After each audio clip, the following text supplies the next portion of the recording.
Hola, buenas tardes a todos. Bienvenidos a la Facultad de Derecho y gracias por estar aquí.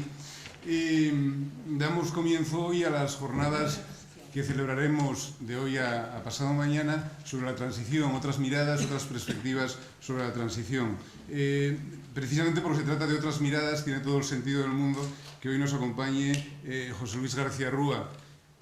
José Luis García Rúa, así como Chomsky quizás sea el anarquista mundial más conocido, pues José Luis García Rúa es el anarquista español más conocido, sin ningún género de dudas, creo yo.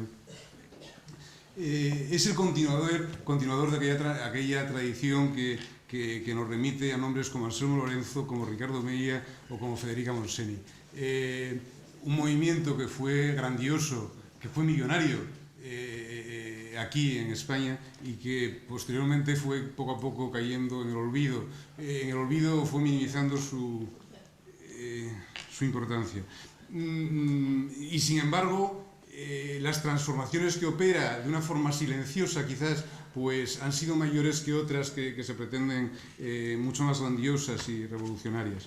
José Luis García Rúa, además de ser el anarquista español más conocido, es asturiano, es de nuestra tierra, ¿no? Nació en Gijón en el año 1923 y aquí pasó su infancia, precisamente vinculado con el movimiento de aquel entonces. Le dio clase Eleuterio Quintanilla, con quien sufrió un bombardeo, por cierto, mientras le examinaba, y bueno, posteriormente en la guerra civil, donde pierde a su padre, escapa para Cataluña, junto con otros miles de asturianos, y de ahí al fin de la guerra tiene que huir a Francia. En Francia se hallará incluso en un campo de concentración, vuelve a España en 1939 y aquí en Gijón y en Oviedo cursa el bachiller y comienza la carrera de Filosofía y Letras en la Universidad de Oviedo. Posteriormente se traslada a Salamanca. En Salamanca acaba la carrera, hace su tesis sobre Séneca y comienza a dar clases en la Universidad de Salamanca de la mano de Antonio Tobar. Una estancia de investigación en Alemania y renuncia a la universidad. Vuelve para Asturias, donde se dedica a la enseñanza privada, pero también comienza a dar clases en la Universidad de Oviedo, de la que es expulsado rapidísimamente. Sigue dirigiendo la enseñanza privada en Oviedo y ya en los años 70, 1971 se traslada a Andalucía, Universidad de Córdoba, donde es expulsado de la Universidad de Córdoba, Instituto Séneca, precisamente, donde es expulsado del Instituto Séneca, hasta que por fin lo acoge la Universidad de Granada, donde ya va a desarrollar toda su carrera académica hasta que es nombrado profesor emérito y jubilado posteriormente. Aparte de eso, primero durante el franquismo, encabeza en gran medida la oposición anarquista al régimen franquista y ya en la transición a la democracia, a partir de hasta nuestros días, pues dirige la CNT, es secretario general de la CNT durante bastantes años y hoy, desde sus 90 años, nos contempla no solamente en historia, sino que él sigue trabajando y sigue implicado en la transformación social. Más o menos esto es lo que quería decir. Muchas gracias, Benjamín. En primer lugar, quiero dejar bien claro que, aunque hay motivos personales por los que a mí me satisface muchísimo estar en este momento aquí, quiero dejar bien claro que quien en este momento está aquí es el vicerrector de Extensión Universitaria de la Universidad de Oviedo, que por tanto institucionalmente es la Universidad de Oviedo casi a su máximo nivel quien está acompañando a José Luis García Rúa, porque consideramos, y yo personalmente considero, que merece que se le dispense esta mínima cortesía. Y como José Luis García Rúa a lo largo de toda su vida habrá escuchado muchas veces las presentaciones que han hecho de él en las conferencias y como pues más o menos del estilo de las de Benjamín, que introducen al público a la persona y al personaje, pues yo voy a hacer una introducción muy personal porque para mí personalmente es un auténtico honor estar al lado de una persona de la que vengo oyendo hablar desde hace muchísimos años y además oyendo hablar a la persona más buena que he conocido en mi vida y que probablemente no vaya a conocer a otra igual, que fue la persona con la que compartí 20 años de trabajo diario en la Facultad de Filosofía y con la que hice mi tesis doctoral, que ya falleció hace 3 años y que tenía pues 3 o 4 años, no recuerdo cuando murió, Santiago González Escudero, y que siempre me hablaba de José Luis García Rúa con una admiración y que no sé si lo conocías o si lo recuerdas a Santiago. Era del círculo de otra persona que te mencionaré ahora, y luego teníamos en común algo que quizás no ha sido mencionado en la presentación de Benjamín, y es el hecho de que yo no sé si realmente estudiaste filología clásica, pero realmente tus estudios sobre Séneca, Epicuro y sobre todo la interioridad en el mundo helénico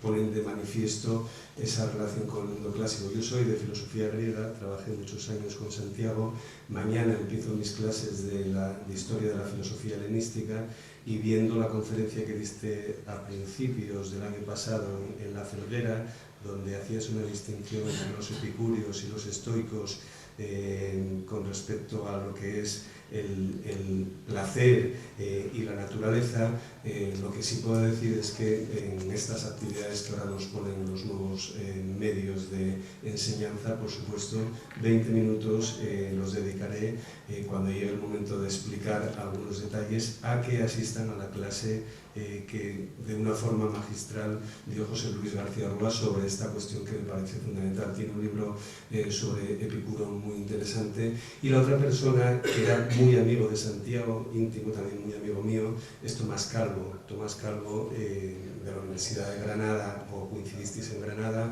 ahora es catedrático de Filosofía Griega en la Universidad Complutense, y tanto Santiago como Tomás siempre utilizaban una palabra para referirse a José Luis García Rúa, que era la de integridad y la de honestidad, aparte de su sabiduría brutal, pero sobre todo siempre tenían esta palabra al alcance de la mano para referirse a él. Por tanto, para mí es un gran privilegio poder conocer finalmente a aquella persona de la que hablaba con tanta admiración, a la persona que yo más he admirado y más admiraré, yo creo, en mi vida. Y en ese sentido, pues creo que tenéis que es un gran privilegio contar con su presencia aquí, pero al margen de esta pequeña anécdota personal que os puede interesar más o menos, aburriros más o menos, lo importante es que yo estoy aquí como vicerrector y no como profesor de filosofía antigua. Muchas gracias. Inauguramos estas jornadas de otras miradas sobre la transición. Tiene la palabra el doctor García Rúa. Muchas gracias. Hablar de la transición es obligatoriamente tener que hablar del franquismo,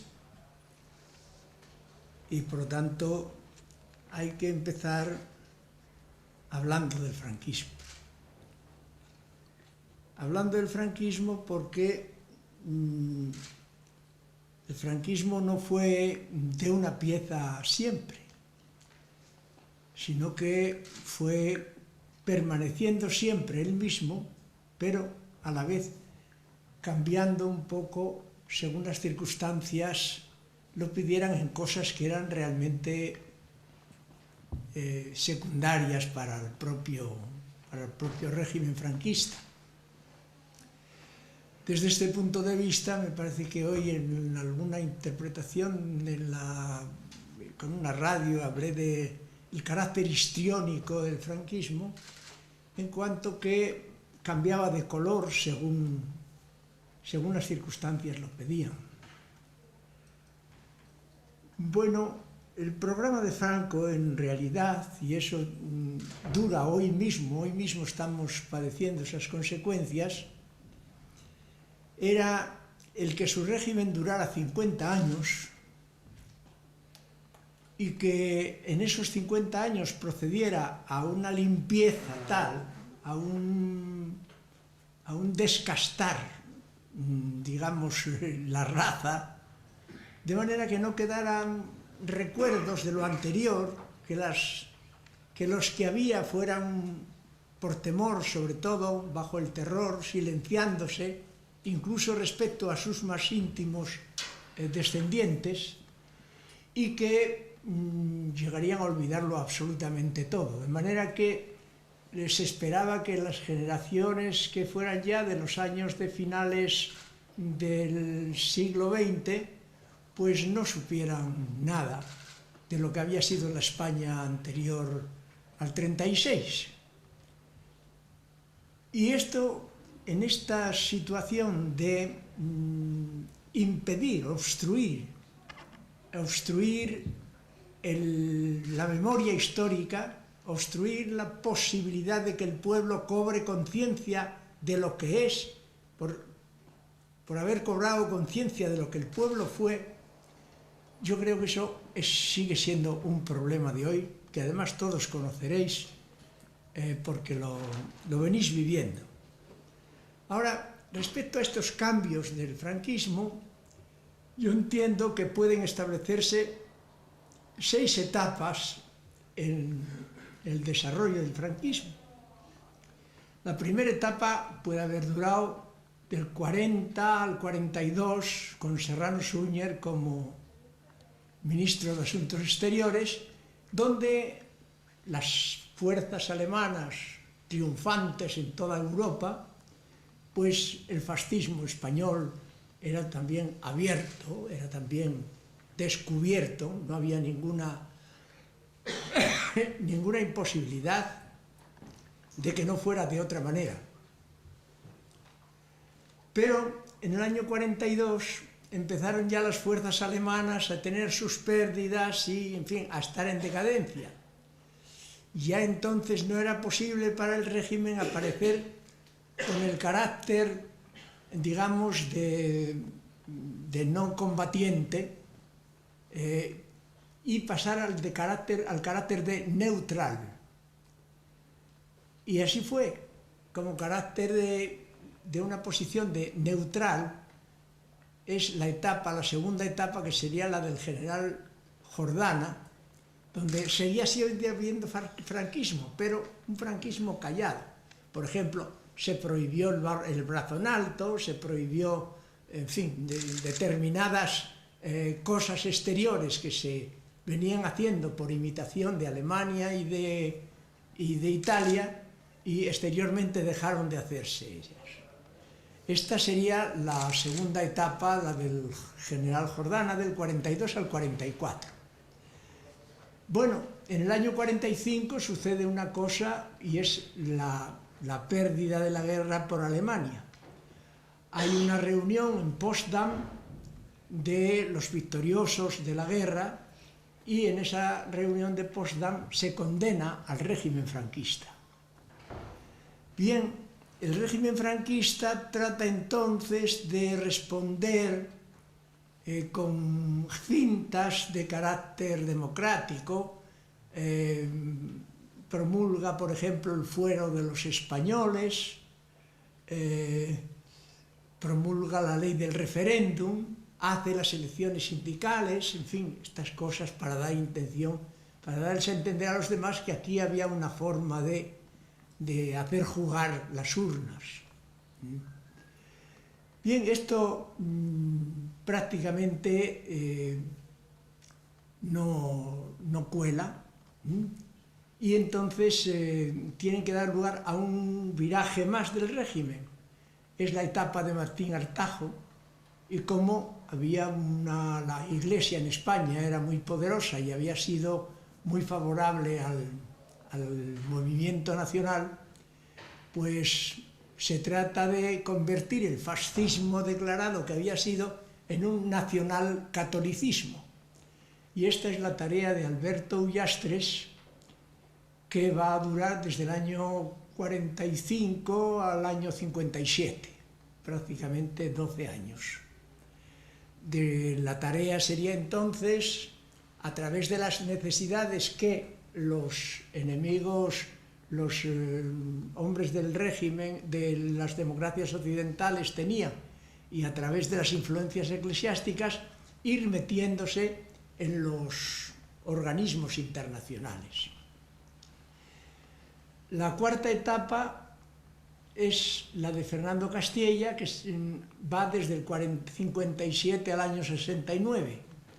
Y prácticamente es lo mismo. Fernando Castilla era también un hombre de iglesia, y prosigue lo mismo, pero ya desviándose un poco de su voluntad de encajar en las instituciones internacionales, por ejemplo, americanas o en la ONU, etcétera, etcétera, para fijarse más en la entrada en Europa. Esta sería entonces la cuarta etapa, propiamente hablando. La quinta etapa estaría representada por el Opus Dei, que enfrente del falangismo ofrecía, digamos, una actitud tecnocrática que podía ser más bien vista por el extranjero. Y la sexta etapa es la que yo llamo la transición. Es decir, la sexta etapa del franquismo es propiamente la transición. Yo voy a entender entonces la transición como un post-franquismo. En esto no voy a diferir para nada, por ejemplo, de Gregorio Morán en el libro que tiene El precio de la transición, donde dice claramente que tras los primeros pasos que se dieron en este sentido, pues la continuidad franquista estaba garantizada de antemano. Bien, desde el punto de vista de cómo España se va metiendo en los diversos organismos internacionales, pues puede decirse que en el año 1946, España había fusilado a 15 republicanos y entonces no solamente existe la condena, sino que se marchan de España todos los embajadores.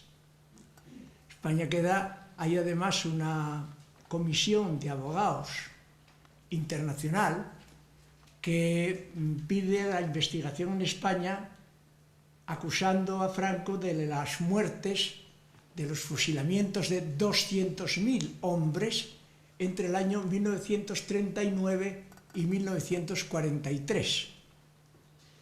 Que en ese tiempo, no es tiempo de guerra, la guerra acaba en el año 39 y esos fusilamientos serían desde el fin de la guerra hasta el año 43. Bien, la cuantificación siempre es a lo que se opuso el régimen, y el régimen estaba sobre todo entonces a otra cosa. Ha estallado la Guerra Fría, en el año 48 se produce ya el bloqueo soviético de Berlín y a los aliados les interesa fundamentalmente tener un bloque occidental compacto, un bloque homologado política, económica y militarmente, y esto es a lo que atienden fundamentalmente las potencias occidentales. El caso es que los embajadores se marchan de España. España responde con aquella finta de la que hablé, de carácter democrático, puras fintas. En el año 47, por esas necesidades que tienen ya los aliados internacionales, ya no se repite la condena en el año 47, no hay una reiteración de la condena. En el año 48 ya se reabre la frontera francesa. Es decir, las potencias occidentales van necesitando cada vez más a España, y esto no es ninguna cosa nueva. Norteamérica está cansada de sembrar dictaduras por Sudamérica y por todos los sitios, al fin de conseguir una serie de bases y de puntos internacionales que le valieran para su propio imperialismo. De manera que en el año 48 se produce esa situación. En el año 50 regresa el embajador americano, y al embajador americano le siguen todos los demás embajadores ya. En el año 53 se produce el pacto hispanoamericano por el cual los americanos instalan en España bases militares que eran fundamental para ellos, era lo más fundamental para ellos. En el año 53 también, y esto es importante, hay un nuevo concordato con la Santa Sede. De manera que tiene, el Franco, por decirlo así, ha agarrado a los americanos por la solapa con sus bases españolas y a la Santa Sede por otra, y con esas bazas quiere seguir jugando su papel dentro de la comunidad internacional. En el año 55 entra en la ONU, España. En el año 57 entra en el Fondo Monetario Internacional y en el Banco Mundial. En el año 58 se proclama la Ley de Convenios Colectivos. En el año 59 el general Eisenhower visita a Franco, en fin, con una especie de hecatombe de publicidad que de cara a que España ganara otra fisonomía frente al extranjero. En el año 62 España entra en el Consejo de Europa, es decir, se le van abriendo cada vez más puertas. Pero a la vez hay en el Múnich un congreso internacional antifascista, antifranquista, expresamente antifranquista. Y hay una reacción muy violenta del régimen frente a ese congreso antifranquista. Quiere decir entonces que hay el régimen juega todo lo que puede en la medida de meterse en las estructuras internacionales, pero no es suficiente esto para que el régimen se defienda a sí mismo como tal régimen en lo que fuera necesario. Hasta ese punto de que entrando España en el GATT era, digamos, el organismo internacional para el cobro de los intereses fronterizos, la institución antecedente a la Organización Mundial de Comercio posterior. Y por tanto, pero sin embargo, en el año 63, España fusila a Julián Grimau y fusila, peor que fusila, da garrote vil a los dos anarquistas Granados y Delgado. Los fusila acusados de poner una bomba en un centro madrileño, un centro público madrileño, y los fusila y los ejecuta injustamente, en el sentido de que el autor de ese hecho confiesa posteriormente haber sido él el que lo hizo. Hay una propuesta de revisión de tal cosa, pero no la soluciona. Al gobierno no le interesa solucionarlo porque no quiere desmentir lo que han hecho, lo que se ha hecho en el régimen franquista. De manera que este es estamos en el año 63. Digamos, el golpe de gracia hacia un cambio formalmente más profundo se da desde el año 66 al 69. Desde el año 66 al 69 se promulga la Ley Orgánica del Estado, la ley orgánica del Consejo del Reino, la Ley de Secretos Oficiales, y se promulga también la Ley de Sucesión. Se nombra a Juan Carlos sucesor, y tiene mucho interés en el año 69 los juramentos de Juan Carlos. Los juramentos de Juan Carlos que se producen entonces son, primero, confiesa o declara, reconoce el mando magistral del Generalísimo, en palabras suyas.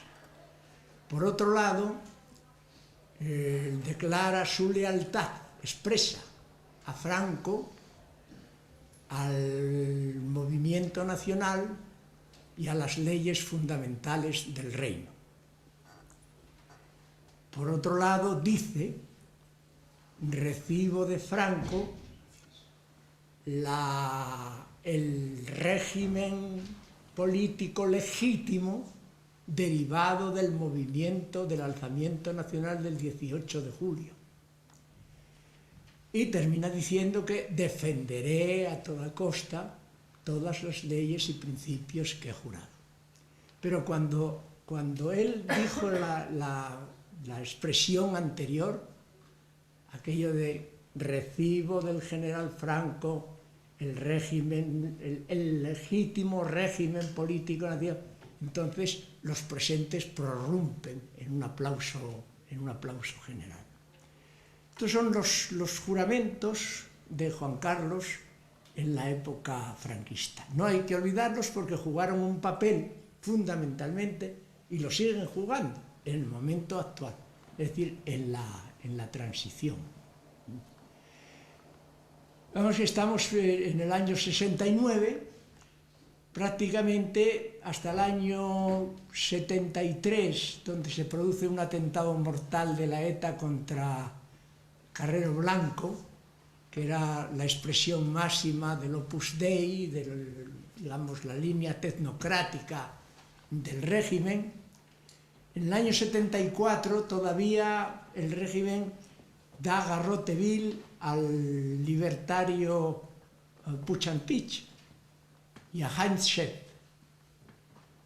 Y en el año 74 también tiene mucha importancia que se produce un movimiento muy importante en Portugal que tiene su efecto en España, la Revolución de los Claveles, que de alguna manera acelera el proceso español.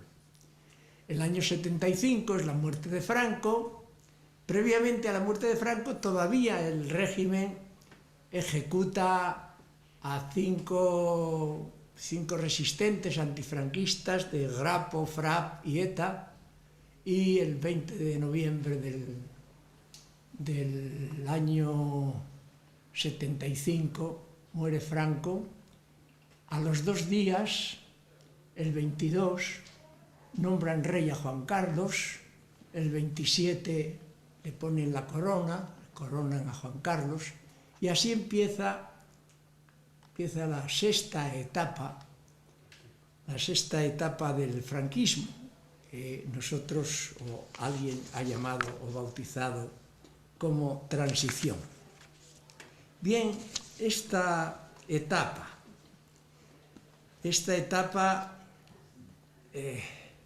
una etapa que hay un competidor.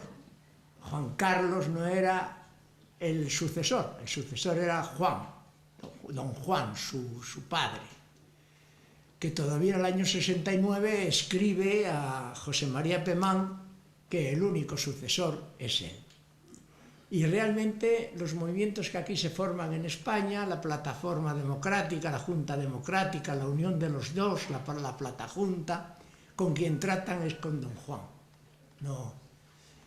Pero, en fin, poderoso caballero es don dinero y quien tiene el poder, y don Juan acaba un año más tarde, vamos, en el año 77 ya don Juan renuncia a su derecho a la sucesión y ya queda Juan Carlos completamente, digamos, de rey de España. Bien, en este caso hay que tener en cuenta dos cosas. Yo inicio esta parte de la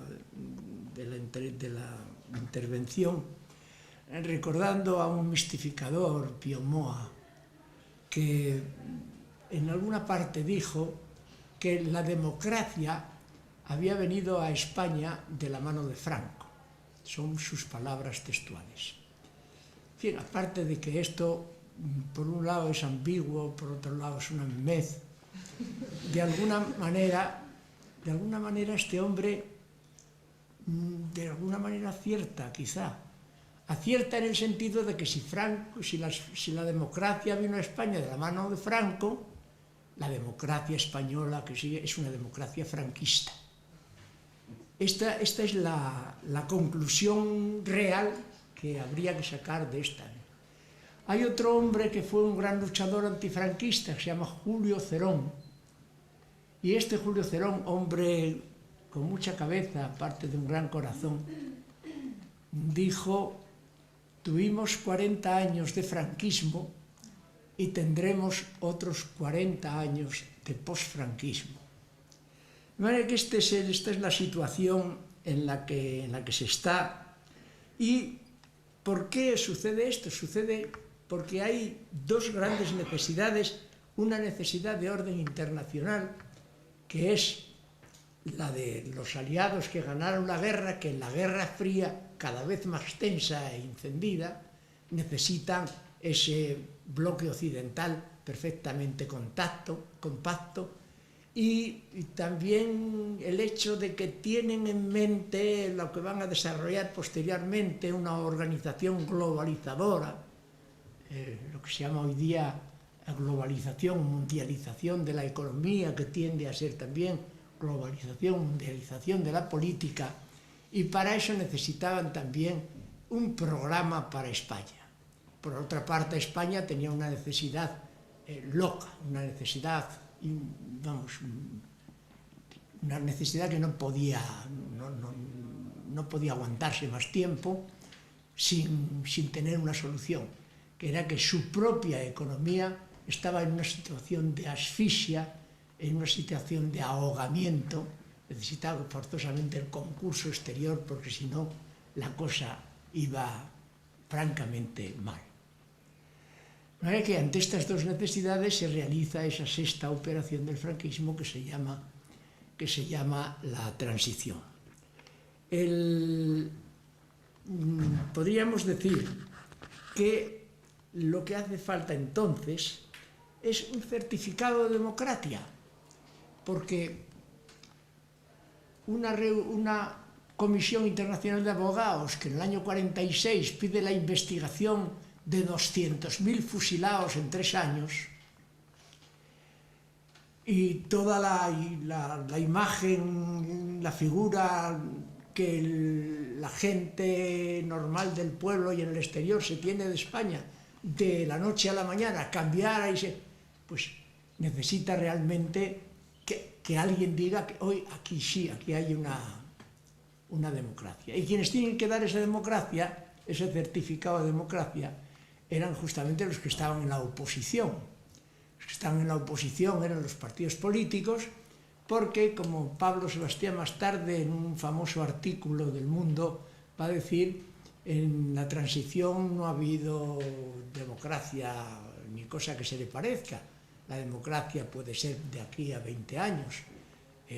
Lo que ha habido realmente es partitocracia y corrupción. Pues bien, como partitocracia, si es un golpe desde arriba y se trata de una reforma desde arriba, no se trata con el pueblo, se trata con los llamados, entre comillas, representantes del pueblo.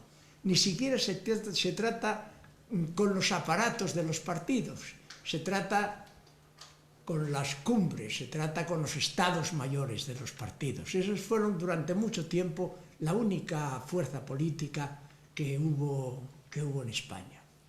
Pues sí, esos son los encargados de dar el certificado de democracia.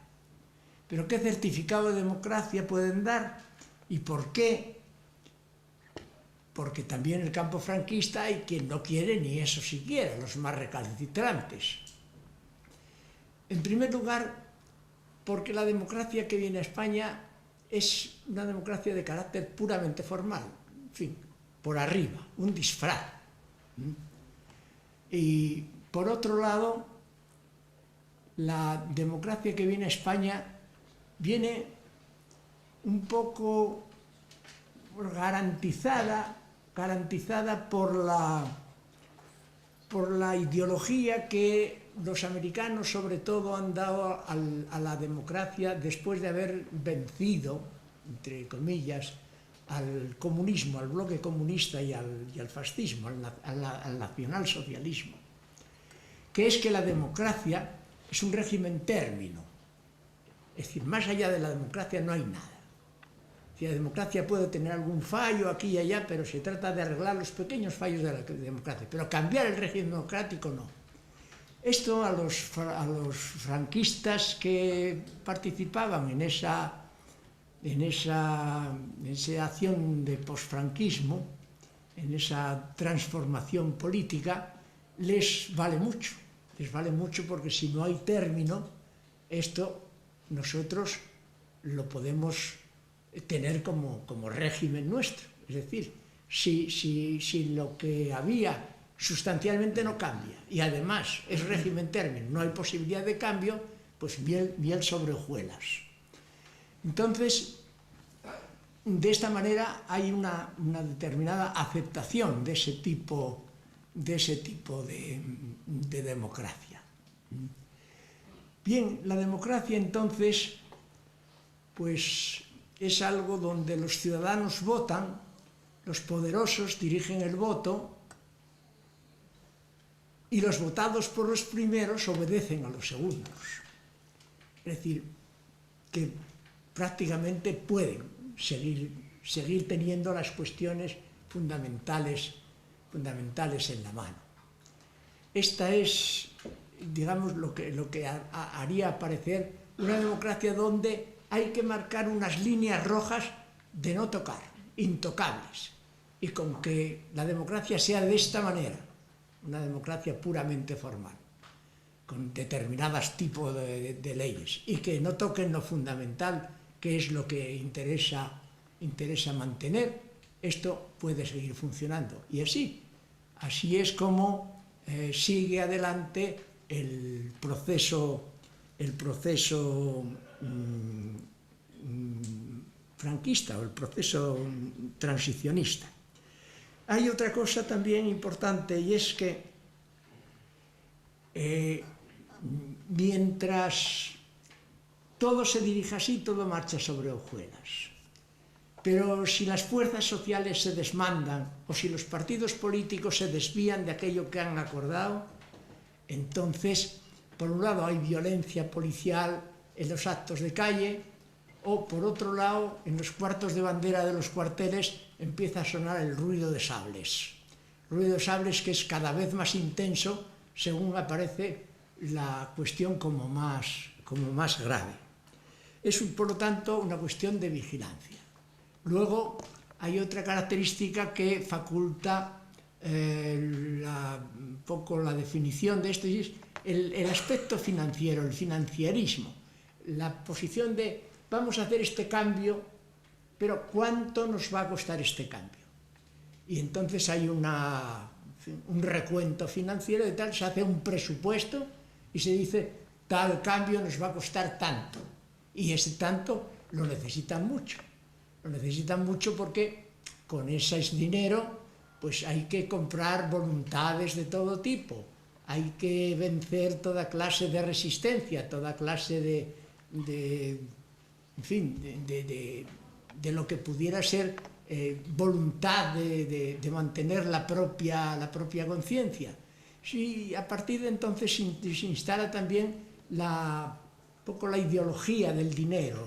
Un pueblo que acababa de salir de la miseria con escasísimas posibilidades de consumir.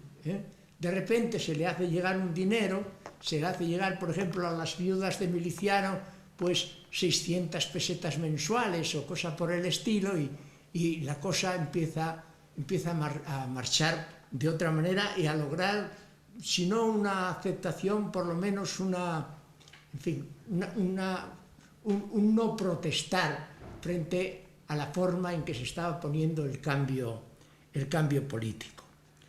Hay otra cuestión también importante, y lo que decía antes es que un régimen que había sido fascista, claro, un régimen que en 3 años había fusilado a 200.000 personas, pues tiene una opinión frente al público, tiene una imagen, tiene una valoración social.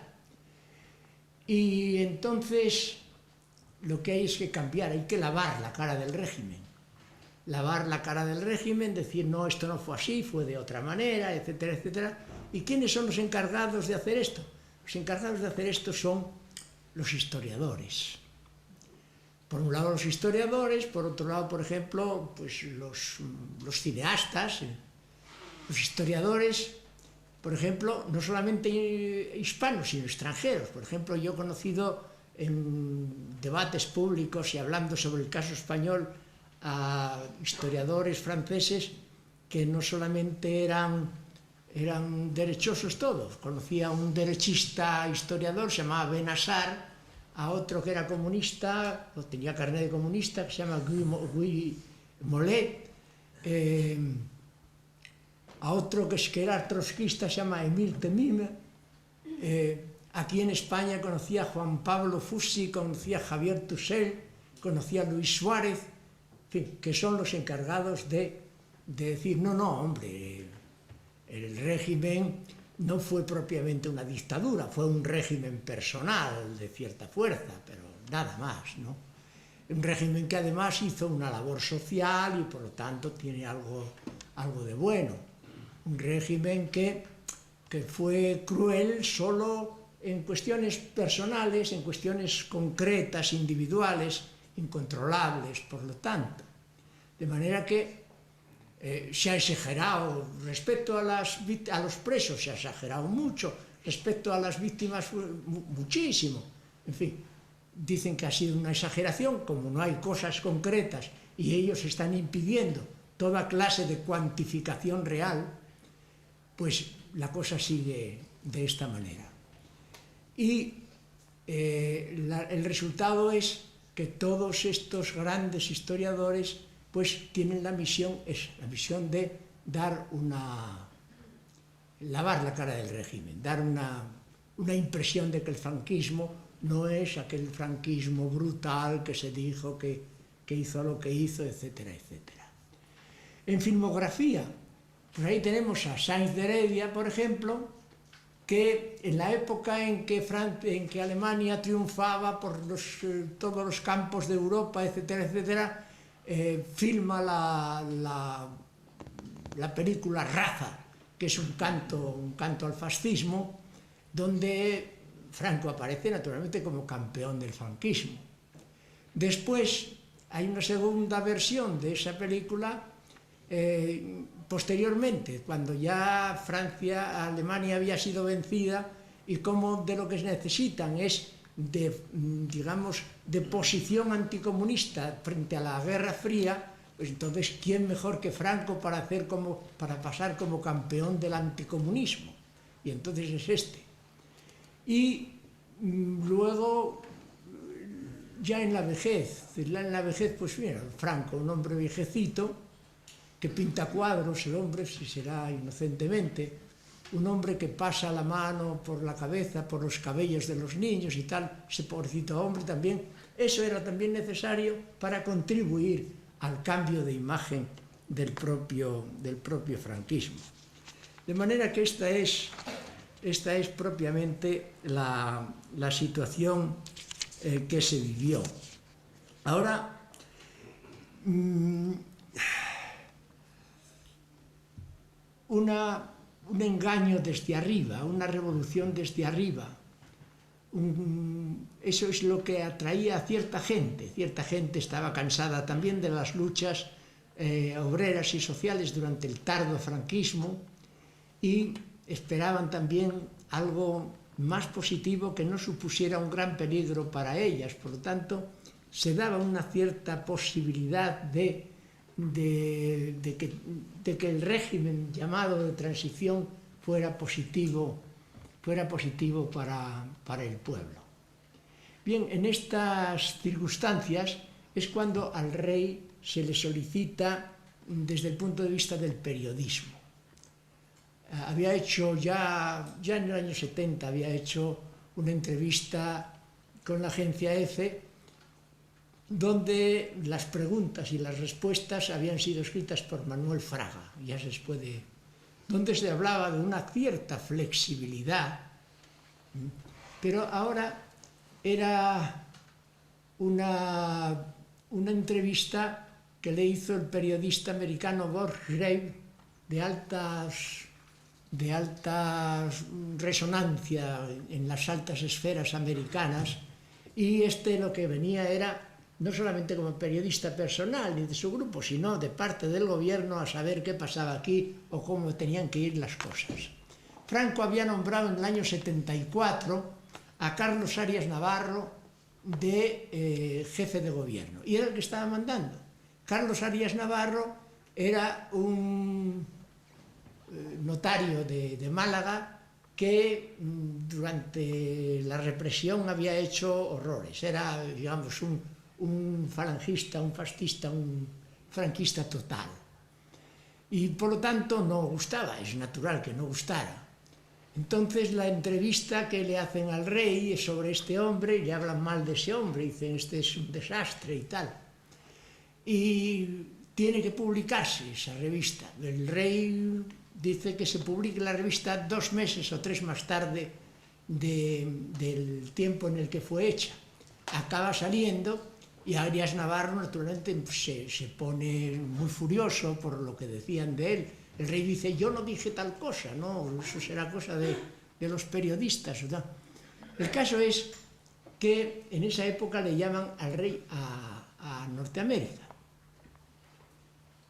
Le llevan al Senado, está una semana en Norteamérica y viene a España muy aleccionado de cómo tiene que trabajar. Bien, lo primero que hace es presionar a Arias Navarro para que dimita, y si no dimita, hacerle dimitir usando la presión del ejército, y pone a Adolfo Suárez como hombre, digamos, eminente de la transición. Como va a decir Gregorio Morán en el libro que cité de él, la transición de Suárez es la transición por antonomasia. Bien, Suárez entonces empieza a querer hacer las cosas desde su punto de vista y personal bien, en el sentido de lo que se trataba de pasar a una democracia.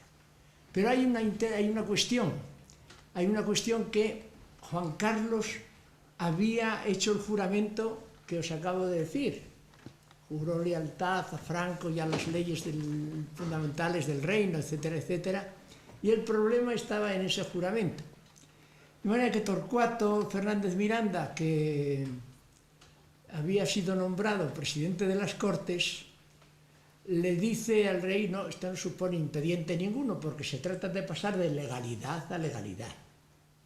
Es decir, esto ya suponía que para dar por bueno, para no crear una contradicción absolutamente inaceptable entre las dos cosas, había que tener al régimen de Franco por un régimen legal, un régimen legítimo y legal. Se trata de pasar de la legalidad a la legalidad.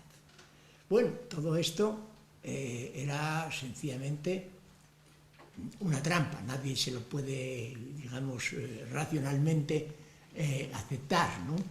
Pues bien, el caso es que Suárez empieza a manipular. Se trata de crear la alternancia al régimen y entonces empieza a tocar a los, digamos, opositores opositores light, opositores de poca monta, opositores que no tuvieran cierta radicalidad. Forma un centro democrático, que más tarde será UCD, donde hay conservadores de José María Reilza, donde hay democristianos de Álvarez de Miranda, donde hay liberales como Garrigues Walker y donde hay socialdemócratas propios como Fernández Ordóñez. De manera que estos son, ¿a quién dejan fuera, por ejemplo, los democristianos? Dejan fuera a un hombre como Aranguren o a un hombre como Joaquín Ruiz Jiménez, que aún desde el punto de vista católico o eclesiástico eran más radicales. Esos quedaron prácticamente arrinconados y no jugaron ningún papel durante la transición. Se juega con esto. Suárez entonces ve ahí la cosa. Él había tenido altos cargos en el movimiento, conoce por tanto muy bien la mecánica burocrática del movimiento y aprovechando su presencia en la Organización Nacional Católica de Propagandistas, pues consigue entrar en esta formación de centro, en consolidarla para una acción, digamos, electoral, y desplazar a Areilza, que era prácticamente el hombre que estaba llamado a ser jefe de aquella posible organización. Bien, pues Suárez lo que hace es legalizar a los sindicatos, legalizar a los partidos políticos. En diciembre del 76 va a promover el referéndum por el cambio político. En las primeras elecciones del año 77 saca unos 165 escaños.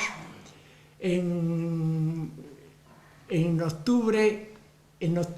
diciembre del 78, en diciembre del 77 se van a fundir en Unión de Centro Democrático, y en el primer congreso que tienen en octubre del 78 van a hacerle presidente. Que esta es la función. Ahí en el año 77 hay algo fundamental que va a atravesar toda la transición, que son los pactos de la Moncloa. Pero en realidad los pactos de la Moncloa fueron un ensayo previo de lo que más tarde fue la producción de la Constitución y de otra serie de actos que se hicieron posteriormente. Bien, en esos pactos de la Moncloa, lo que hizo Adolfo Suárez fue prácticamente institucionalizar a partidos y sindicatos. Es decir, hacer que los partidos y sindicatos fueran cosa del Estado, por medio de subvenciones y por medio de tenerlos a su lado. Comisiones y UGT no participaron de los pactos de la Moncloa, pero participó Santiago Carrillo, que era prácticamente entonces el que tenía comisiones de la mano. Participó también Tierno Galván como miembro del PSP, participó Felipe González como, digamos, miembro del PSOE, que tiene la UGT de la mano. En fin, así fue como se hizo.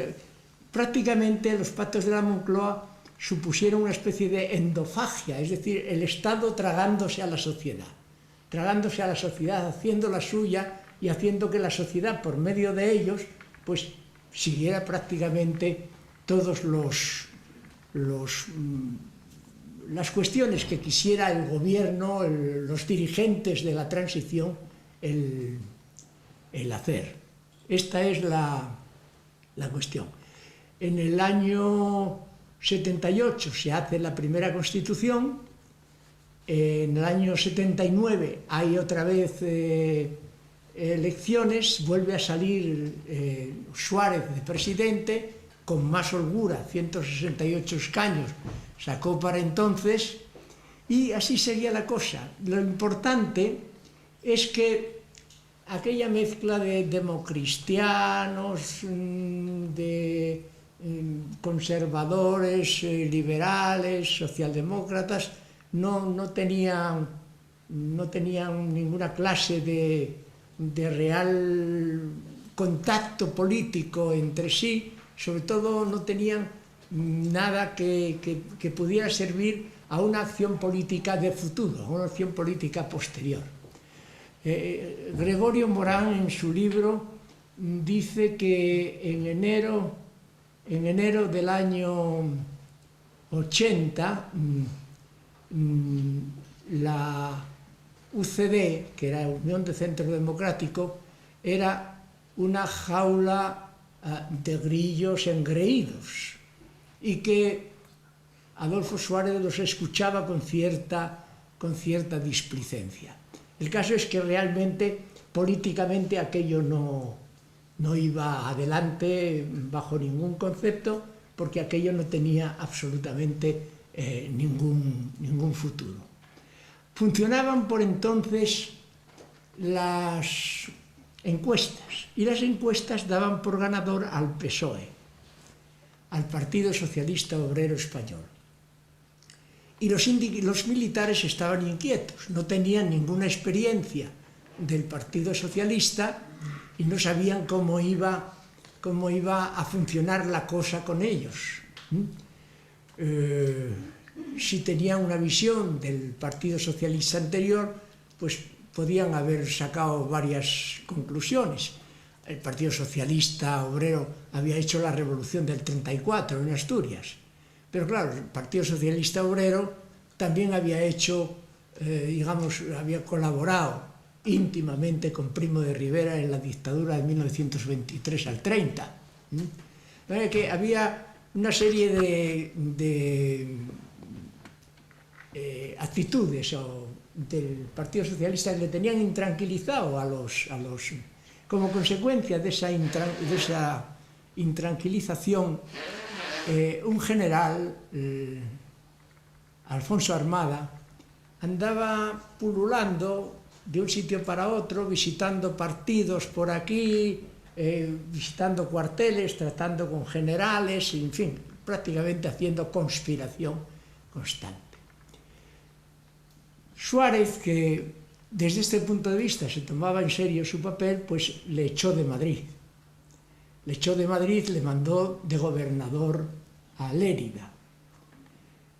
Alfonso Armada, de gobernador en Lérida, tuvo la visita de dos socialistas, Enrique Mújica y Joan Reventós. Él dijo después al país: estos hombres vinieron a examinarme. En realidad, de lo que se trataba es de, ante esta intranquilidad de los militares y ante esta posibilidad popular del acceso socialista al poder, ver qué clase de entendimiento podían tener con los militares y con qué militares. El caso es que esta actitud conspirativa de Armada se mantuvo, por ejemplo, el 1 de enero de 1981 se reúne ya Armada con Milans del Bosch, general de Valencia, con Ibáñez Inglés, también coronel de Valencia también, y ahí trataron cosas que era prácticamente dar un golpe, lo que ellos llamaban dar un golpe de timón. Dar un golpe de timón, y una semana más tarde hay una reunión en Madrid del coronel Mas Oliver con Rojas Cortés, un general, y con Tejero, teniente coronel, y con dos personajes, cuidado, Dueñas y Arévalo, dos personajes que, habiendo participado en esa reunión conspirativa de asalto al Congreso, van a ser después, en el juicio de campamento, van a ser los abogados defensores de los inculpados. Bien, esta es una de tantas cosas raras como ocurren a propósito del 23F.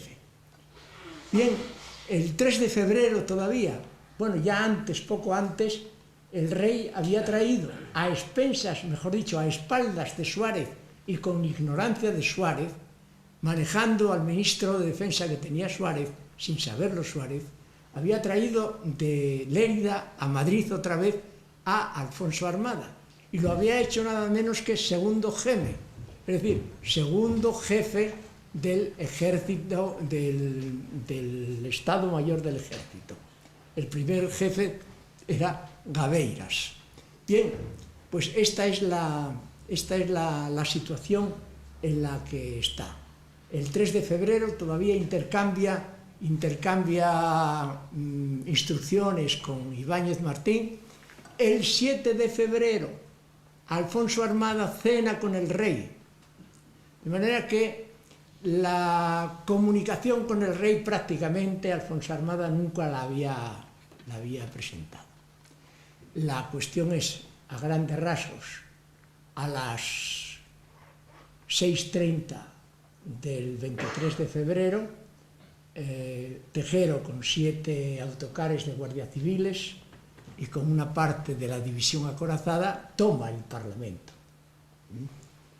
Toma el Parlamento, a las 8 de la tarde menciona al rey, invoca la figura del rey y recibe un mentís por parte de Sabino Fernández Campo diciendo que deponga las armas. Total que no hacen caso ni a uno ni a otro. A las 8:30 un escuadrón de caballería toma la televisión. La televisión tomada por el escuadrón de caballería o por los geos empieza a emitir marchas militares. A las 9 de la noche, Armada dice que Milans del Bosch le propone para presidente del gobierno.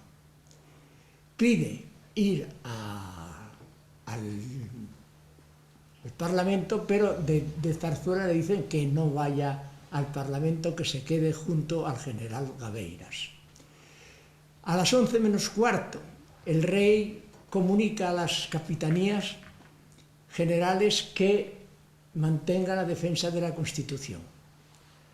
A las 11 menos 10, Armada va al Parlamento. Antes se juramenta o da juramento a Fernández Campos de que no va a hablar, no va a mencionar al rey y va a actuar a título propio. Quiere hacer que Tejero le deje hablar y actuar en el Parlamento, pero Tejero no le deja.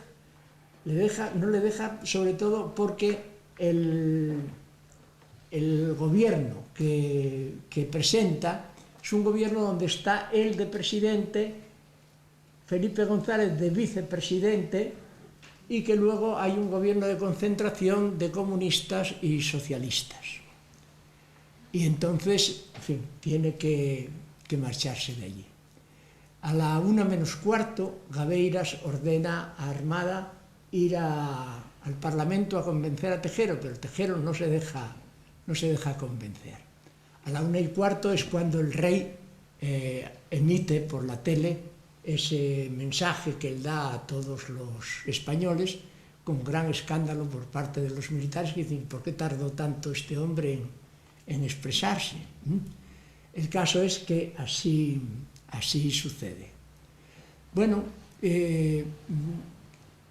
así termina a las 9 de la mañana. Un amigo de Pardo Zancada, que estaba con el coronel Tejero en eso, tenía un teniente coronel amigo que se desplaza allí a las 9 de la mañana del día siguiente y convence tanto a Pardo Zancada como a Tejero de que depongan las armas, y se hace el pacto del capó. Así termina la cuestión del 23F. Una cuestión que, sin embargo, no termina ahí. Claro, hay una serie de cuestiones que quedan en el aire, que no se sabe cómo fue, sí se sabe cómo fue, pero no puede decirse, etc. Y dice, el dossier que hace la revista El Siglo sobre el tema, dice: esto no se sabrá nunca, pero uno se encuentra totalmente capacitado y hasta obligado de hacer hipótesis plausibles sobre el tema. Pero la cuestión del elefante blanco, ese gran hombre, esa gran figura que estaba por encima de Armada, no aparece por ninguna parte. El CSIC, con Calderón a la cabeza, había estado metido de hocico en la cuestión. De manera que de lo que se trata es de saber qué pasó en el 23F. Pasó en el 23F, que fue un acto reflejo de consecuencias indirectas, un acto reflejo destinado a inquietar, a promover inquietud en las psicologías de la gente, un acto que da lugar a eso, da lugar a intervenciones a intervenciones de eso. Vamos a ver si leo, este no hay mal, esto no está aquí tampoco, sí, aquí está. Vamos a ver, por un lado, la guerra de... Por un lado estamos en que este dossier del siglo, de la revista del siglo, dice que es justo y hasta obligado a hacer hipótesis de esto. A propósito de esta hipótesis, un tal, no lo tengo aquí, bueno, no lo tengo aquí, o sí lo tengo aquí. No, tampoco lo tengo aquí. Bueno, quería leer unas palabras textuales, las diré de memoria. Alberto Arana escribe un libro que se titula El problema español, publicado en 1999. Y en él, dirigiéndose a otro libro de José Díaz y Isabel Durán, que se titula Los secretos del poder, dice: estamos obligados a hacer hipótesis, pero a hacerlas de manera real. Y estas hipótesis no pueden hacerse afirmaciones rotundas porque no hay prueba que, pero la hipótesis sí podemos hacerla. La hipótesis suya es que el rey hizo confianza, o sea, puso confiadamente a una gente que creían que iban a dar realmente el golpe, cuando el golpe era de mentira, era llegar a una cierta situación en la que el pueblo estuviera tremendamente excitado y temeroso y él apareciera como salvador de la democracia, con lo cual prestigiaba su propia monarquía, etcétera, etcétera. Esta es la opinión que dan de eso. Es importante, no obstante, el ver lo que este hombre llama, es que lo puse aquí, no está aquí tampoco. Bueno, vamos a dejarlo. El general Milans digo que quería leer palabras textuales, pero como no aparecen en sus papeles, vamos a decirlo de otra manera.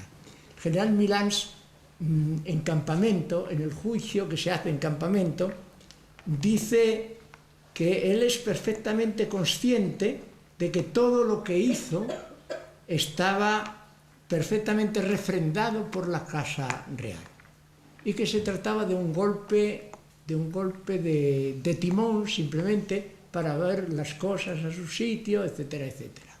Esta es la razón esa. Pero hay algo quizá más importante, que es el papel que un embajador alemán manda a su gobierno y que el gobierno alemán ha desclasificado hace poco. Y en este papel, este hombre que se llama Lothar Lang, el embajador, dice, esto lo dice Javier Cercas, dice que el papel del rey no fue en absoluto ejemplar, que cometió errores, frivolidades e irresponsabilidades en el tiempo anterior. Y dice Lothar Lang a su gobierno que el rey tuvo casi palabras de disculpa hacia los sublevados. En el despacho 524, que es el que manda este Lang a Bonn y que el Ministerio de Exteriores desclasifica, dice: los cabecillas solo pretendían lo que todos deseábamos, el restablecimiento de la disciplina, el orden, la seguridad y la tranquilidad. Y más tarde dice también que él había aconsejado, echa la culpa del 23F, se la carga el rey a Adolfo Suárez. Adolfo Suárez fue el que tuvo la culpa de todo esto por no hacer caso a los militares, es lo que dice. Le dije a Alfonso Suárez que tuviera en cuenta las peticiones de los militares hasta que estos decidieran actuar por su cuenta. Bien, o sea que este hombre lo que hace es cargar el muerto a otro. Y dice también que él intervendrá cerca de los militares juzgadores del caso para que no les ocurra nada demasiado a los encausados. Bien, cosas como esta son realmente las que tienen verdadera importancia en esto. En este caso yo quería hablar de la Constitución. De la Constitución porque es de lo que vivimos, es lo que en la actualidad está, ¿no? La Constitución está aprobada por 15,7 millones de un electorado, supone como electorado el 58% del electorado es el que vota esto. En cambio, un 33,3% hace el boicot a las elecciones, no vota. Un 1,8%, que son 1,4 millones, 1,400.000 habitantes, electores en este caso, votan no. Total que proporcionalmente con relación a una población de 36,8 millones de habitantes que tiene España entonces, los votantes de la Constitución son un 42,6%. Y los que dicen no representan un 42% del electorado, no del conjunto, del electorado. Pero 21 millones de esos 36,8 no tienen nada que ver con el voto de la Constitución. 21 millones son el 56,7% de la población. Es decir, que ahí se ve matemáticamente la debilidad con la que la Constitución es aprobada. Esto tiene importancia. ¿Por qué? Porque esta debilidad da la conciencia a los partidarios de la Constitución de blindar de una manera especial esta Constitución. De manera que para hacer una pequeña modificación en la Constitución se necesita el 60% de todas las autonomías, los 3/5 de las autonomías. Y para modificaciones importantes de la Constitución se necesita el 66,6% de las dos cámaras. De manera que prácticamente, viendo estas cifras, es imposible que esto pueda suceder. Quiere decir que esta Constitución es prácticamente una Constitución eterna, si las cosas de seguir así, si no ocurre otra cosa. El blindaje está hecho de esta manera.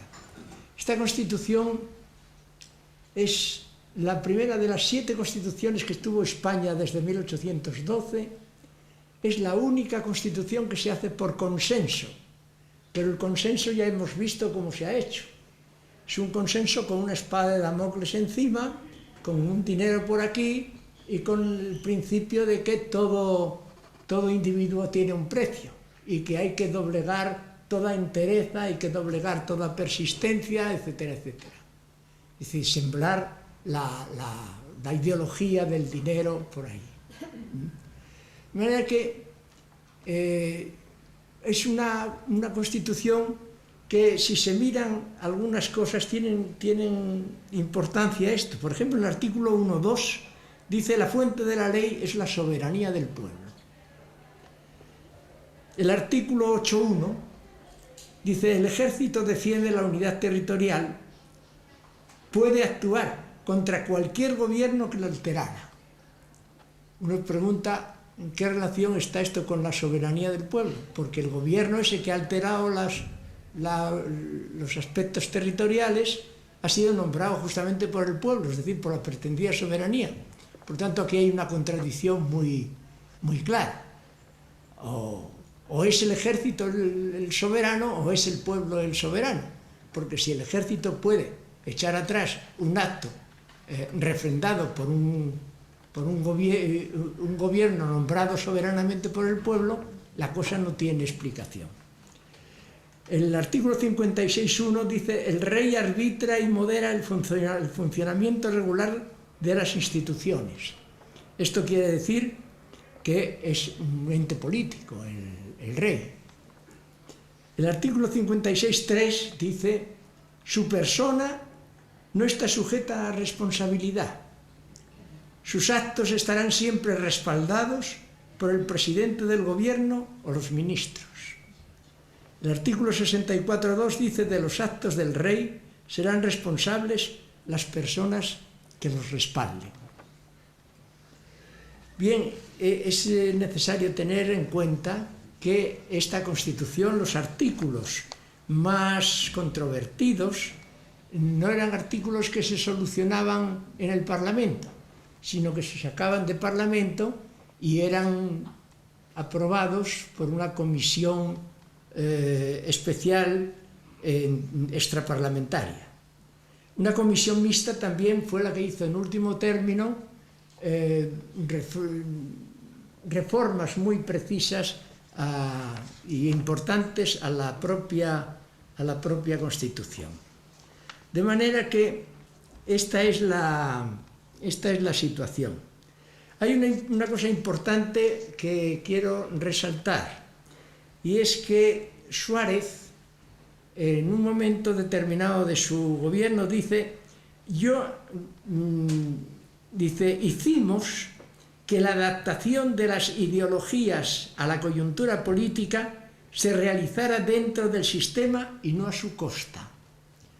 De manera que Suárez había dado con el quiz, había dado con la manera como ser socialista o ser comunista, si no tiene lugar en abstracto ni conforme a los principios de ser comunista o socialista, sino que esa ideología se ha adaptado al sistema y realiza todas las cosas que tenga que hacer conforme a las necesidades del sistema. Por otro lado, es también importante que diga: se consiguió que se hiciera de la libertad el valor humano político más trascendente. Esto es importante porque esta libertad está dirigida sobre todo a cuestiones personales. ¿De qué se refiere? Se refiere a la libertad sexual, se refiere a la no pertenencia al ejército, al servicio militar, exclusión, al divorcio, al botellón, a la movida, en fin, a todas estas cosas que son cuestiones personales, que no son directamente políticas. Si no son directamente políticas y se pueden, por un determinado manejo de los medios de comunicación, llevar a una determinada situación, pues pueden crear un movimiento y una situación y una opinión general que sea favorable al adormecimiento del pueblo, que es justamente lo que el régimen de transición está buscando. Este adormecimiento. Un adormecimiento que hace decir a Juan Ortiz, a Javier Ortiz, le hace decir en El Mundo esta frase: caminante, detente, aquí yace difunto lo que ayer fue un pueblo digno y rebelde. Bien, esta es la situación hasta el momento de la Constitución. Bien, el Vilans del Bosque, Morán. Vamos a ver. Alberto Arana. De este Alberto Arana ya he mirado, eso era lo que tenía aquí. Vamos a seguir hablando entonces de las cuestiones que se realizan en la transición, cuestiones que a nosotros nos interesan fundamentalmente. Por ejemplo, la corrupción. Hoy día estamos viendo cómo Bárcenas y compañía pues llenan todos los periódicos por todos los sitios y de todas las maneras. Pero no es Bárcenas y compañía, es, en fin, los seres del PSOE en Andalucía, es el llamado caso Urdangarín, es el caso Gürtel con todas las desviaciones que tiene. No hay posibilidad de, digamos, de computar todos los casos de corrupción que existen. ¿Qué pasa entonces? Yo le decía hace poco ahí a un miembro de la tele que en una de las entrevistas, de las muchas tertulias que hacen los muchos políticos y no políticos en la tele hoy sobre el tema, hay uno que dijo una cosa que yo creo que ni él mismo entendía lo que era. Y es que si hay un corrupto, hay un corruptor. Y a él le interesa buscar el corruptor. En este caso, parece que si el corrupto era Bárcenas, tenía que haber un corruptor, seguramente apuntaba al PP, ¿no? Y esto lo podían decir, lo mismo que eso, lo podían decir en el caso de los seres, si fulano de tal es corrupto, ¿quién es el corruptor? ¿Griñán o el otro? Esta es la cuestión. Y la pregunta es importante porque no es que haya un corruptor personal determinado, es que el corruptor es el sistema. Y de manera que la corrupción es connatural con el sistema. Un sistema que nace básicamente con el funcionamiento del dinero, que básicamente de lo que trata es de vencer cualquier resistencia, cualquier convencimiento profundo que uno tuviera, creando una especie de tumba de dignidades de carácter general, esto que es de nacimiento, porque ahí nace, por eso se hace la transición. Pues si por eso se hace la transición y es básico, esto va a acompañar todo el régimen transitorio. De esta manera, la transición es también un problema importante, porque la transición es un arma política. Es un arma política porque de la corrupción que se hacía en el franquismo casi no se sabía. Hoy inmediatamente, a las pocas horas de que algo sucediera, inmediatamente el asunto con corrupción sale a la luz. Sale a la luz porque hay investigaciones. ¿Por qué? ¿Por qué? Sencillamente porque eso, porque la corrupción es un arma política. Es decir, lo usa el PP contra el PSOE y lo usa el PSOE contra el PP. Hay, digamos, una especie de competencia de protagonización de la transición, y en esa competencia lo que urge es simplemente ser el competidor más importante, ser el competidor hegemónico. Y por lo tanto, cualquier caso de construcción es utilizado en primer término contra unos y contra otros, y es generalizable porque afecta prácticamente hasta las más altas instituciones del Estado. Que esta es la razón de que la corrupción tiene ese carácter, y esa es la dificultad de que cómo atajar esto, si esto pertenece a la naturalidad del régimen en el que vivimos.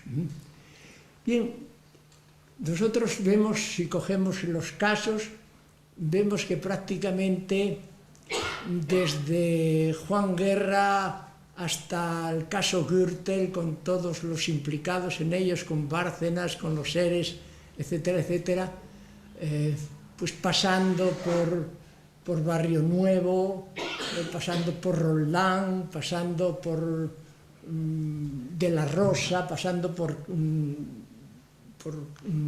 Colón de Carvajal, en fin, hay una cantidad enorme de implicados, y constantemente van saliendo nuevos nombres, porque esto es una cosa, digamos, es como una pelota en una cuesta, boca abajo, cabeza abajo.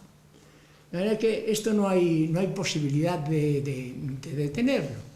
La cosa es así porque es connatural con el régimen, connatural con la propia transición. que si nos remitimos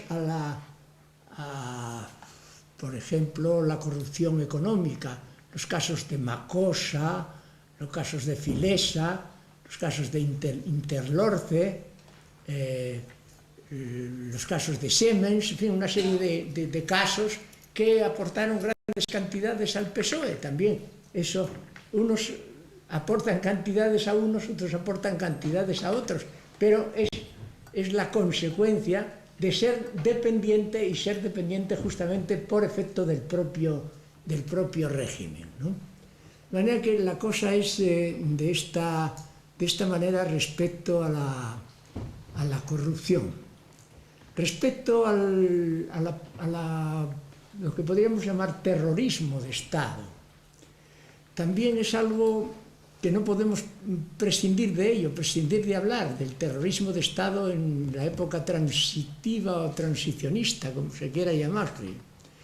Porque un régimen que nace con, digamos, con secretos forzados y obligados y con la necesidad de que estrictamente no se toquen las líneas rojas de tal y de cual, es un régimen que forzosamente se ve obligado al empleo de la fuerza ilegal en cualquier caso, ¿no?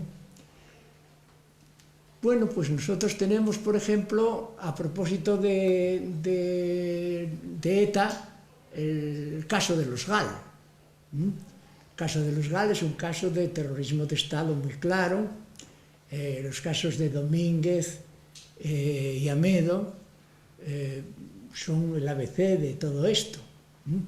Pero hay más, hay un caso especialmente por lo cruel que fue y sobre todo por la solución que tuvo, que es el caso de Lassa y Zavala.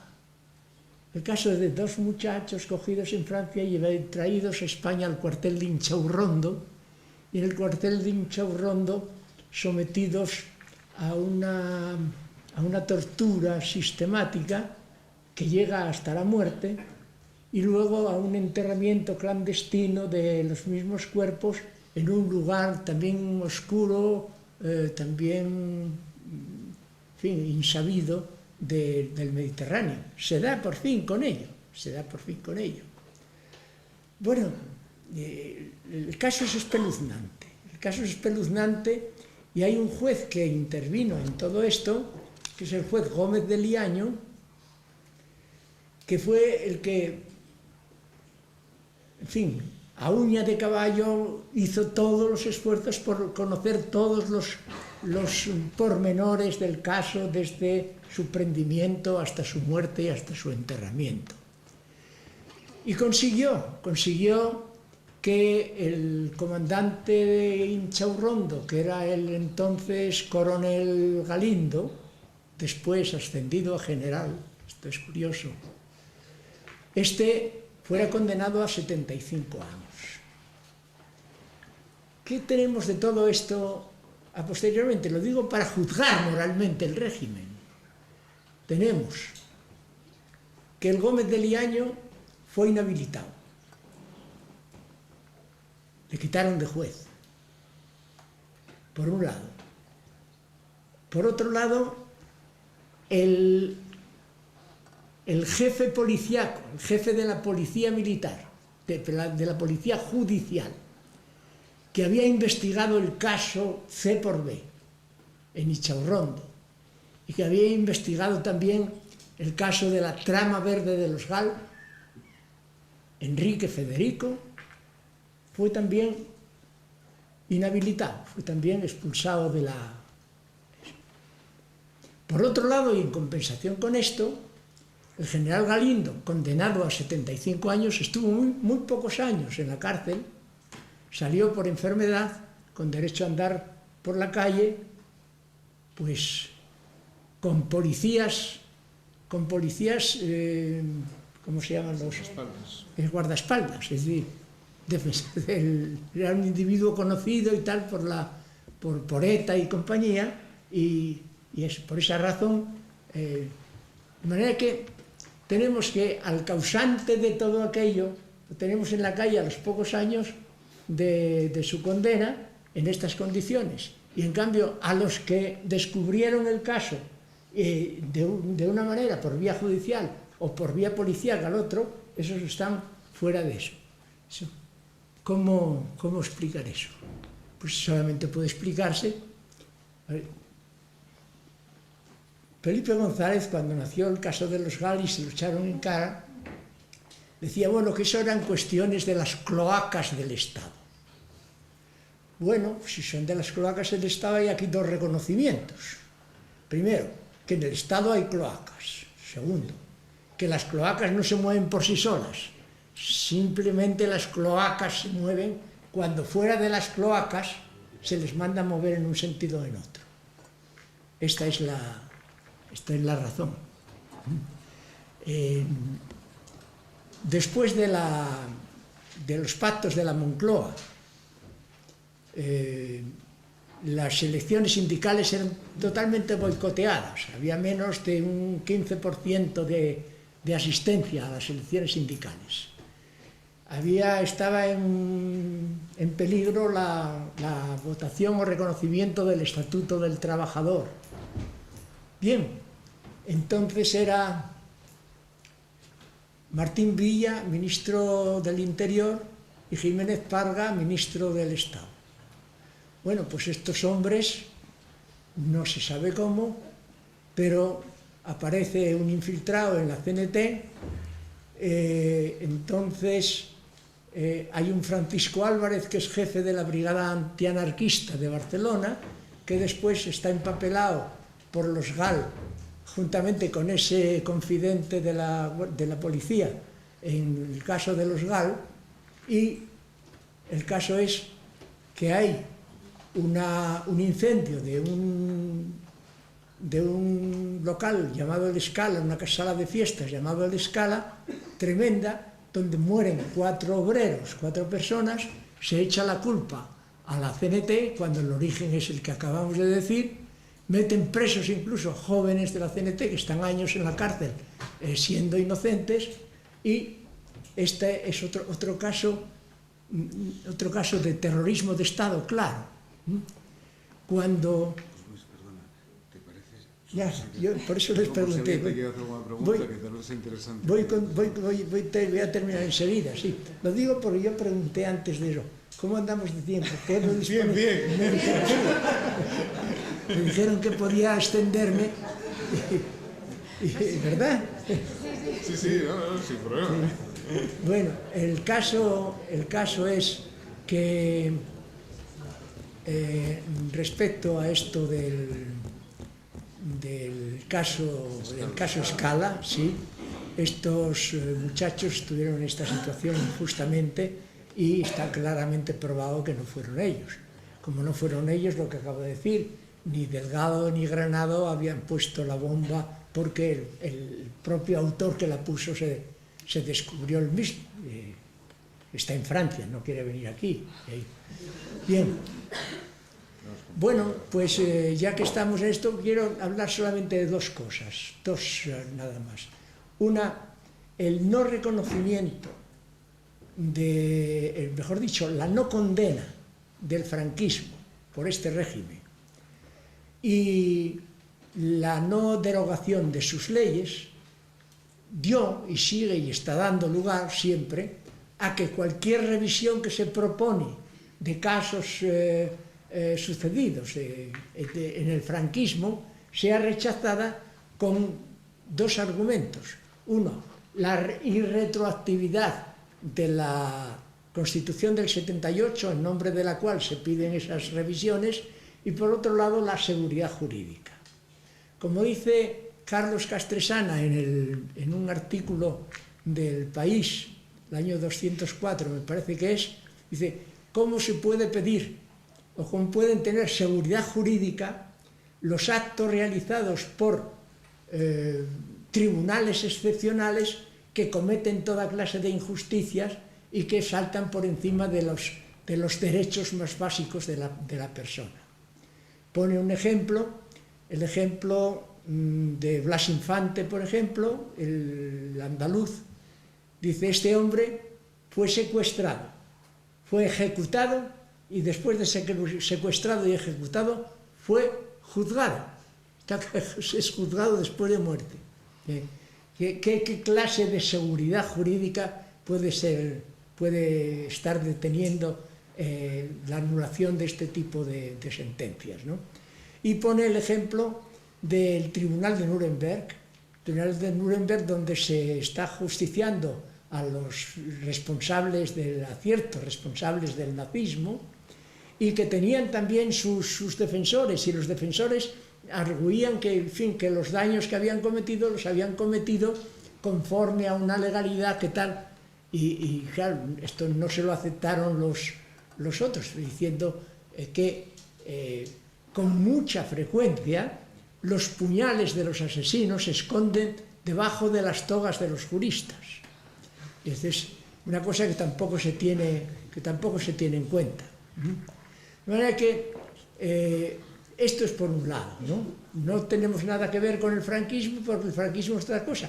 Claro, como Torcuato Fernández Miranda, como dije anteriormente, dijo que se trataba de saltar de la legalidad a la legalidad, pues es un régimen legal, y si un régimen legal tenía sus leyes, no podemos entrar en lo que haya determinado. Esa es la posición de los juristas. Bien, otra cosa de la que quería hablar es de la memoria histórica. La memoria histórica es un don de los pueblos irrenunciable. Los pueblos sin memoria son como viajeros sin equipaje. Los pueblos sin historia no pueden vivir, no pueden determinar a dónde van, no saben, en fin, están en una situación históricamente perdida. De manera que el pasado condiciona siempre el futuro, de alguna manera, si no se reconoce, sobre todo su memoria histórica. Si su memoria histórica ha sido falseada, el pasado ha de resultar necesariamente falso. No se puede construir verdades sobre mentiras. Eso es, digamos, materialmente imposible.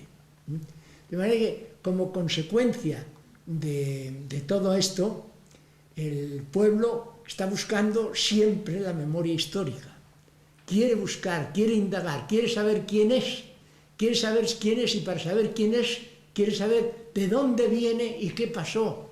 Y todo eso se le impide, se le prohíbe. Tenemos al juez Garzón, que fue un hombre que por facilitar las investigaciones y los desenterramientos fue destituido como juez, inhabilitado como juez por el tiempo que sea, tiempo que a ellos les conviene, vamos. Bueno, eso quiere decir que de ninguna manera están dispuestos a la cuantificación, porque lo que ellos quieren evitar es la cuantificación. Mientras se diga, en fin, que fusilaron a muchos y tal, a tantos, a cuantos, eso está exagerado, eso es cuestiones de imaginación. En fin, no vale que le des ejemplos de si aquí fueron tantos, allí tantos, demuéstralo. La demostración sería esa cuantificación y sería desenterramiento, por eso lo impiden. Es decir, que están en la misma actitud que estaban en los años 40 cuando se corrió bueno, era la noticia en realidad, no fue ningún bulo, pero en fin, se discurrió que una comisión de la Cruz Roja Internacional iba a investigar las fosas comunes en España. Entonces hubo una gran prisa a desenterrar a una gran cantidad de fosas hasta que supieron que realmente no habría tal investigación. Quiero decir que esa seguridad de que no va a hacerse eso es justamente en lo que ellos confían y es justamente por lo que debemos seguir pidiendo a toda costa, y no solo pidiendo de palabra, pidiendo de todas las maneras que se sepa la verdad de lo que sucedió, en un caso y en otro, cueste lo que cueste. Y digamos, quiero decir, cuando digo cueste lo que cueste, estoy diciendo tanto los que fueron muertos de un lado como los que fueron de otro, lo que se ha dicho. Pero la verdad, que la verdad se establezca. y que la verdad se establezca y que el genocidio franquista deje de ser así una cosa operativa para todos. Bueno, con esto me someto a...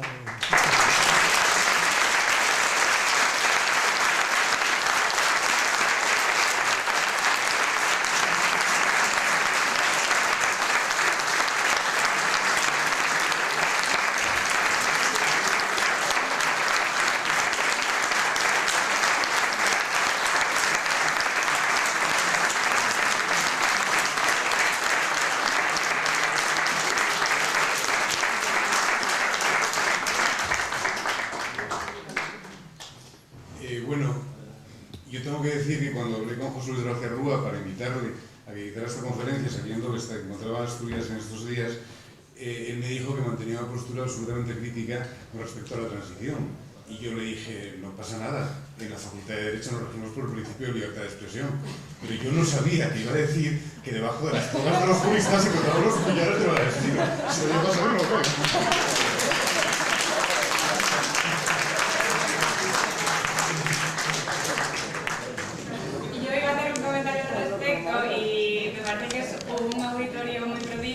Para que las generaciones de jóvenes juristas eviten que en el futuro sigan existiendo los puñales debajo de las togas de los juristas. Así que, por favor, el alumnado de Derecho, que se grabe esta frase a fuego para el resto de su ejercicio profesional y a donde acabe.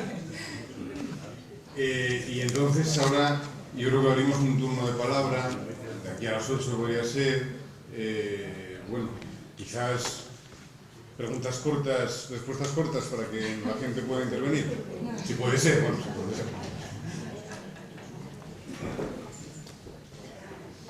En vuestras manos está.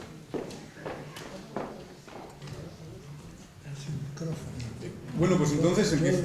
Sí, pero entonces empiezo preguntando yo, porque quiero decir, aparecieron muchas cosas, pero no apareció en la conferencia de José Luis una referencia a un movimiento, el movimiento penitenciario anarquista, que tanta importancia tuvo durante la transición.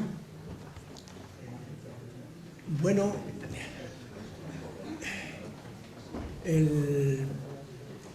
habréis visto, bueno, no sé si todos, algunos por lo menos los mayores, cuando la CNT podía hacer manifestaciones que se reivindicaban siempre la liberación de los presos, y el grito era: no estamos todos, faltan los presos.